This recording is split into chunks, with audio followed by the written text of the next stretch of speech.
Welcome back. This is John Locke, and today I'm answering a very interesting question. This person asks, how do sites like Airbnb rank high in Google? The reason why this person is asking. I'm starting an Airbnb rent.com type of website, and let's say my niche is babysitting. I'd be relying on people searching things like babysitting near me or babysitting insert city here. I don't think this is actually what they're doing, by the way. They're not giving it away, but they're using this as an example. But this person asks, how would I rank high in Google for those searches if my site is just listing different providers? I have seen similar websites that have blog sections, so I'm guessing that's how they rank high, but not all listing sites have blogs.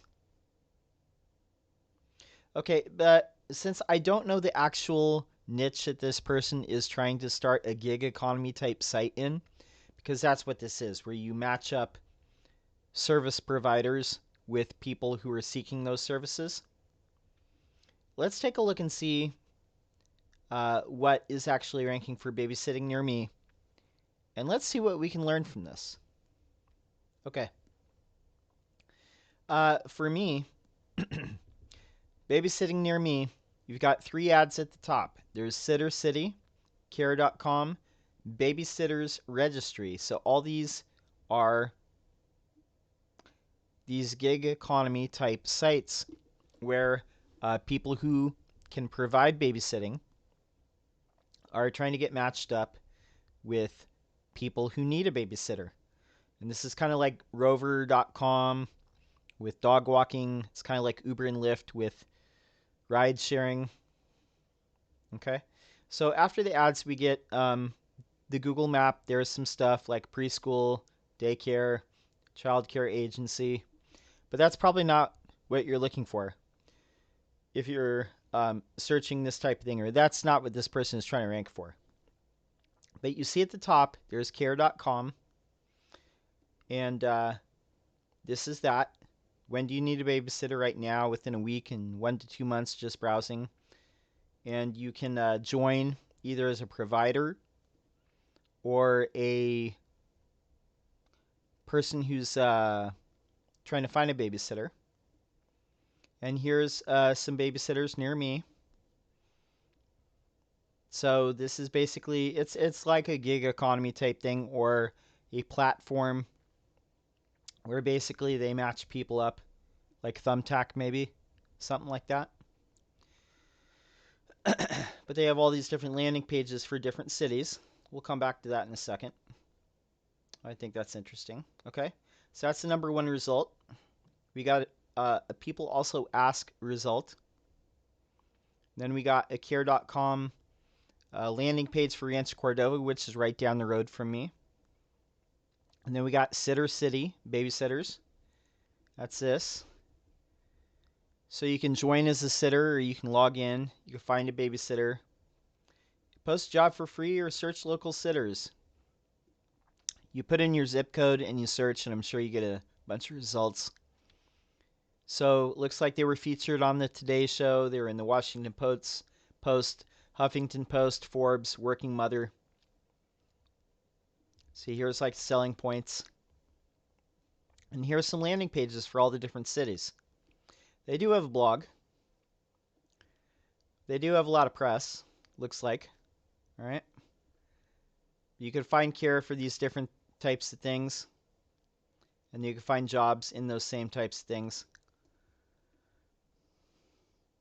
So this is a blog. I don't know how much like traction they get just from this blog, but it's probably something that is kind of useful. It probably isn't 100% of their SEO strategy, but it answers a lot of things, kind of positions themselves as an expert.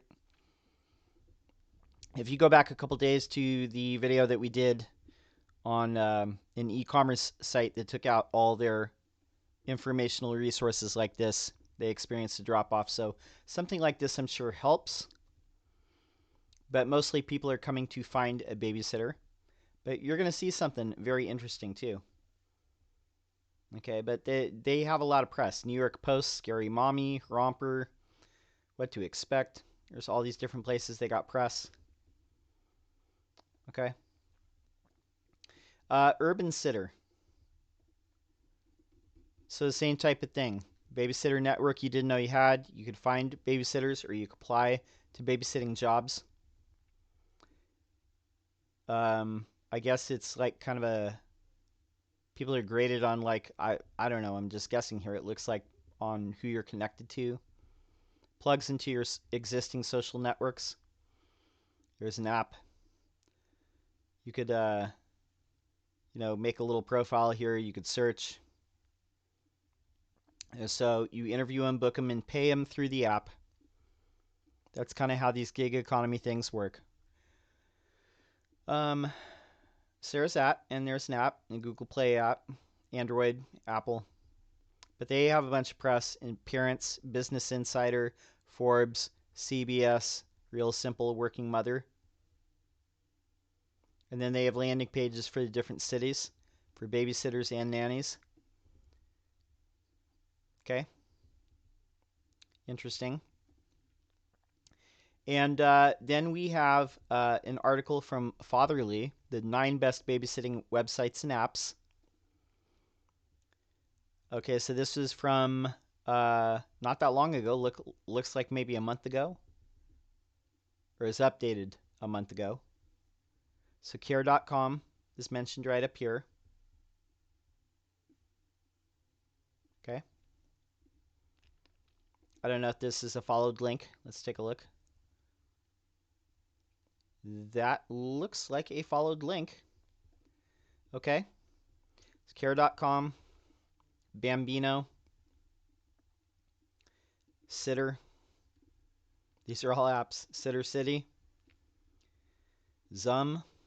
Haven't heard of that one. Urban Sitter. Okay. We saw that one. Sitting Around. That's a lot of Seeking Sitters. That's a lot of apps.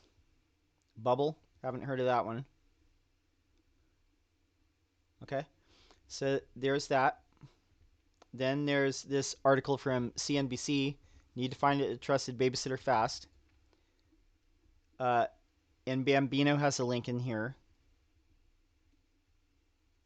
So this is basically a puff piece for Bambino. This is a followed link right there, meaning it passes PageRank from this page at CNBC to Bambino. So this is all about Bambino. I don't know if they paid him behind the scenes for this. I don't know. Hard to tell, right? And then there's a link. This is a followed link to the blog at Urban Sitter. But they mention care.com and Sitter City, but there's only this link to Urban Sitter. It's a link to the blog, which tells me maybe this came later. And maybe this was intended to be just a puff piece for Bambino with that link. And maybe somebody from Urban Sitter. Maybe they got this link at the same time that this article was published, but maybe they didn't. Maybe they saw this and said, like, hey, can we have a link? I don't know. Very interesting.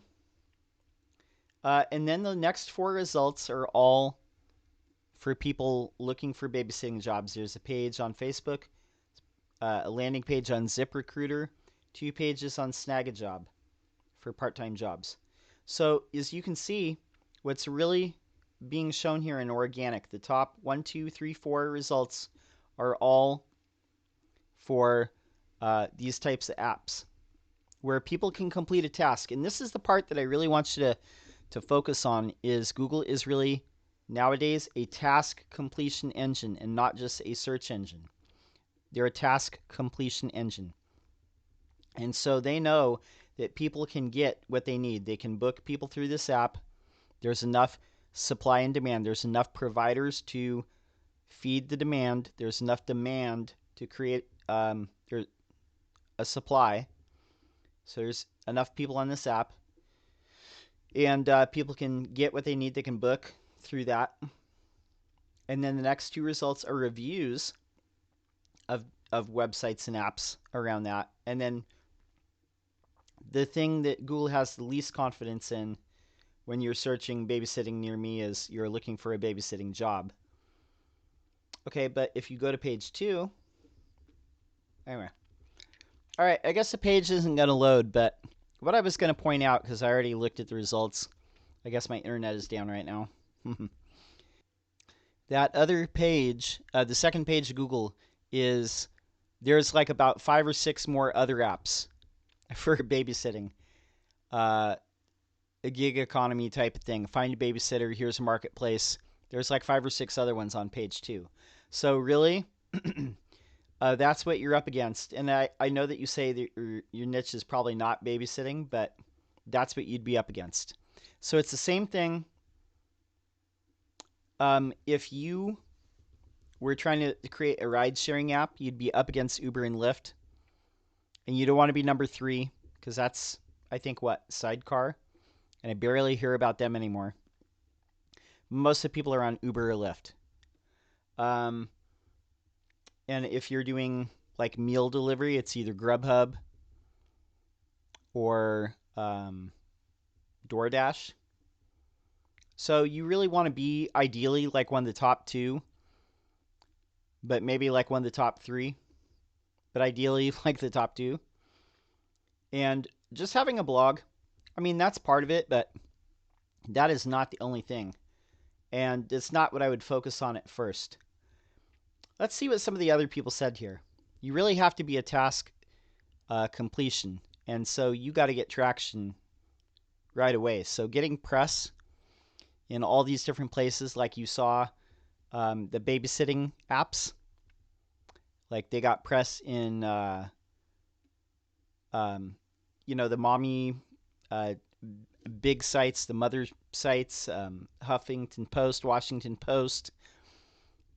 Can't remember what the one site was, but all these different places, on NBC and CBS and all these different places.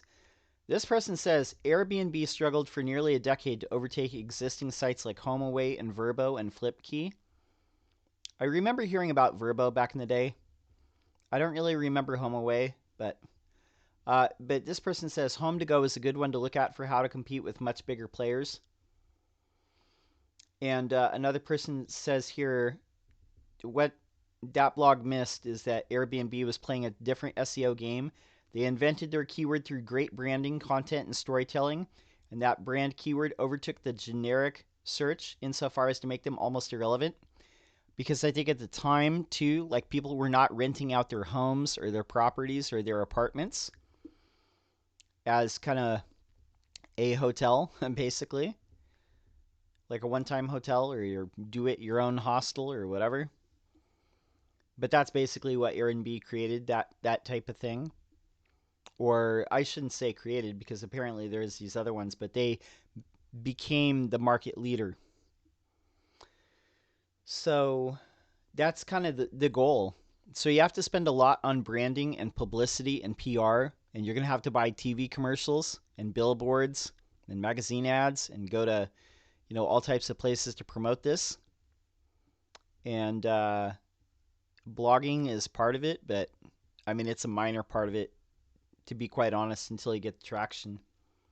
This person says it's not inventing a keyword, that's their brand name. And the only reason you can make that comparison of brand name versus highly competitive keyword is the result of their efforts. That's completely fair to say. And the comparison doesn't really explain the how, it just shows the results. Yeah, that's true. I mean, you think of Airbnb when you think of renting out your home for like a day or 2 or a week or whatever. Basically become like you're parceling out time to strangers through an app, and the app takes care of all the booking, hosting your profile, letting people book it, and then the payment. So that's another thing too. Like your site has to have all that functionality like ready to go. And if you don't have all that, then people can't complete the task. And it's unlikely that if you don't have all the write-up and the PR and all the coverage from the press as well, you're unlikely to rank. Blogging is one part of it, but I mean, I would put all these other things first as far as SEO. I mean, it's really about, in every way, you have to be doing all of this at once to grow it. This person says massive, expensive effort to build brand. That's absolutely it. You have to aim to be one of the top two, nothing less. This person says all that UGC, baby. UGC is user generated content. He says they've also the savvy thing of getting hosts and users to build their things to do in this city content. I think TripAdvisor does something like that as well. But user generated content like Yelp is like that, but not with like things to do in the city, more like reviews. But TripAdvisor, I think, has something like that with things to do in the city. But Airbnb has that part of their site SEO'd. So here's a very interesting thing that somebody says here. Landers, meaning landing pages for the cities, which I think you would be wise to do, is pinpointing select big cities, major markets, and getting traction there through landing pages. And then listing pages in every language across multiple language domains. That's a very important thing that I don't think anybody addresses often enough when you're talking about adoption rates of your service. So you have to have language translation. People have to be able to book not only in English, but Spanish, Mandarin, Vietnamese, Russian, Greek, Italian, Polish. There's all these different languages and stuff. Farsi. All these different things because, there's all these users that speak different languages even within the US or the UK or anywhere. So you really have to have that language translation as well ready to go. That's an important thing. And they also say they have millions of pages in their sitemap that take many months for Google to index and rank. Once they're in, it's a matter of constantly tweaking these pages. Yeah, they have millions of pages. They have all the individual profiles. They have all the things to do in the city. They have their own blog content. They have all these city landing pages. And Google has to be able to index, meaning they have to be able to crawl all that. Everything has to be interlinked to where Google can find it. And then they put those pages back in the index, and then they rank them. But once they rank them, because they're Airbnb, Google says we're going to trust that. And maybe like for babysitting, maybe Google trusts care.com more than any other. Maybe for dog walking, Google trusts something like rover.com. I think wag.com is the other one. Those are the two. They're kind of up there. But all this gig economy stuff, I mean, that's really what you're up against. So no matter what your niche is, I would be working on getting people on your platform, both as providers and users, promoting the brand, getting a lot of press, and also dealing with the technological aspect of it, supporting all this. So hopefully you have a lot of funding, because that's what it's going to take to compete, unless this is a really small niche. But anything big, people are like jumping into all kinds of things, saying that we can make the Uber of this or the Airbnb of that. And everybody is trying to commodify everything and make a marketplace for literally every type of service that can be provided. So that's really what you're up against. The blogging, I would say, do that once you get traction. Don't worry about it until then. The traction and the functionality of the site and the app is going to be the biggest thing. And if you don't have that, you're not going to succeed. Oh, my internet's still down. Anyway, my name is John. My name is John Locke. My business is Lockdown Design and SEO. I'm here every single day answering questions on SEO, and I'll be here tomorrow with another video. I want to say thanks to all the people who have subscribed in the last few months. I really appreciate it. We're getting closer to 100,000 views. I just want to say thank you. Anyway, I'll be here tomorrow. That's all for now. Until next time, peace.